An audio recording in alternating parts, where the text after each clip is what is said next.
O cartão de visitas para a conquista do emprego sonhado pode ser um currículo bem feito.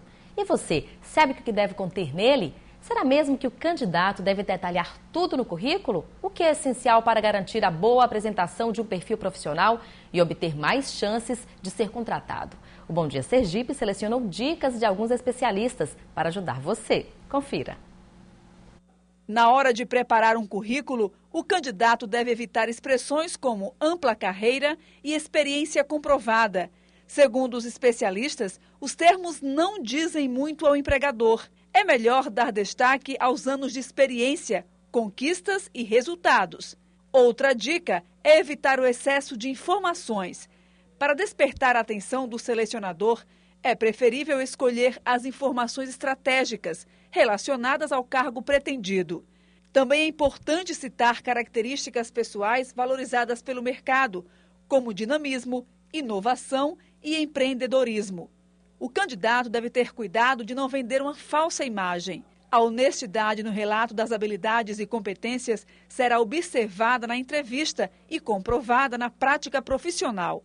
Segundo consultores em recursos humanos, o currículo não deve ter mais que 2 páginas. É importante resumir o histórico profissional. O currículo não precisa ter foto, a não ser que seja solicitada pela empresa. Outro exemplo recorrente é listar dezenas de experiências profissionais. O ideal é salientar os cargos mais recentes. Não é preciso descrever a personalidade. Isso será feito durante a entrevista. E ao enviar o currículo por e-mail, a apresentação deve ser sucinta.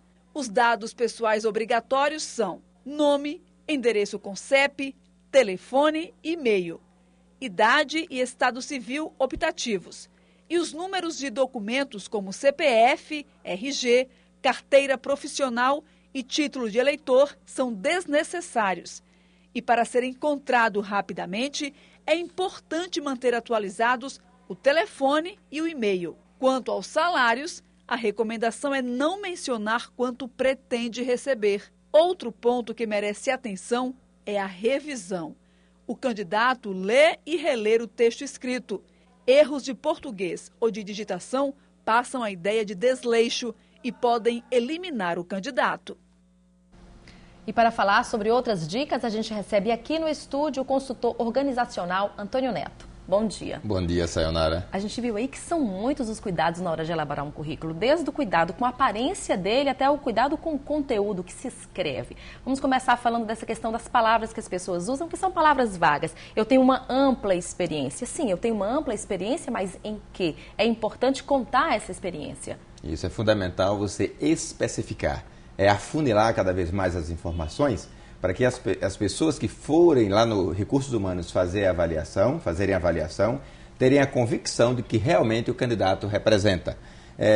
Ampla experiência é muito subjetivo, é muito genérico, então é importante que você foque com mais precisão para que seja mais fácil a sua seleção. E contar onde são essas experiências. Agora, não exagerar no contar as experiências. Por exemplo, uma pessoa que quer concorrer a um cargo de gerente de uma empresa, ele não precisa contar onde ele estagiou? Isso não é necessário, Sayonara, porque, na verdade, as pessoas que lidam com o recrutamento e seleção, com a análise do currículo, elas não têm muito tempo. São inúmeros currículos que chegam e eles vão dando prioridade àqueles que estão mais direcionados. É importante que ele elimine aquelas informações que não ajudam. Por exemplo, eu fui doutor do ABC, eu tive notas boas no meu ensino fundamental, eu fui bom no estágio X. Não, ele tem que realmente direcionar para o que é mais importante para aquele momento. Agora, por exemplo, se eu estagiei numa grande empresa e eu estou concorrendo a um cargo de gerente de uma empresa menor, mas que aquela grande empresa pode ser uma meta para essa empresa crescer, isso pode ser relevante? Isso pode ser relevante desde que o currículo tenha uma múltipla avaliação. Mas se ele vai começar por uma menor empresa, é interessante que ele trabalhe o foco da menor empresa. Claro que alguns poucos itens, não ultrapassando a 5, 6 no máximo, devem ser mais relevantes para uma amplitude. Mas nunca é bom exagerar, porque geralmente os currículos mais extensos, eles não são lidos. Palavras como dinamismo, sou muito dinâmico, por exemplo. Essas palavras ajudam ou elas atrapalham? Melhor serem descartadas? Isso. Sayonara, características pessoais, desde que com limitações, pode até se abrir um campo.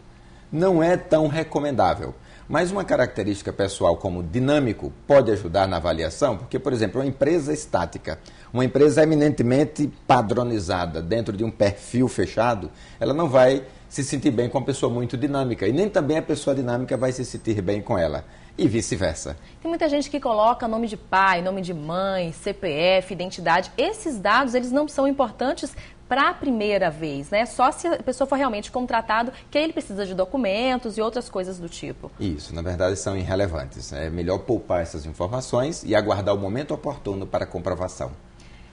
E o aspecto físico de um currículo, como é que ele deve ser?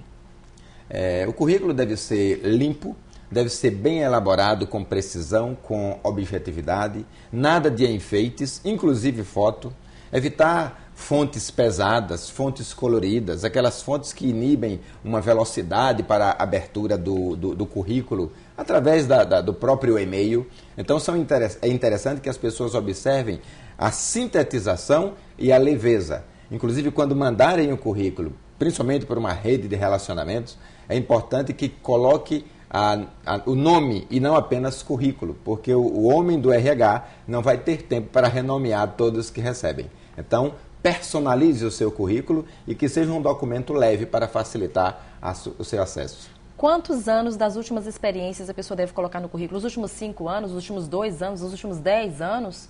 Eu diria, Sainara, que não deveremos levar em consideração uma sequência, mas sim selecionar aquilo que for oportuno em função do cargo pretendido.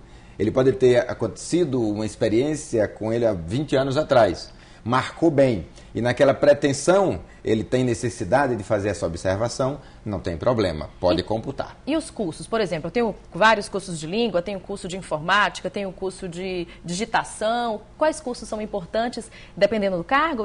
Isso. No caso de um trabalho para informática, se ele for um usuário, ele observa a sua experiência como usuário. Mas se ele for um profissional da área de informática, sistemas, por exemplo, ele tem que focar qual a sua experiência enquanto um profissional de sistemas. Aí a gente fala em salário.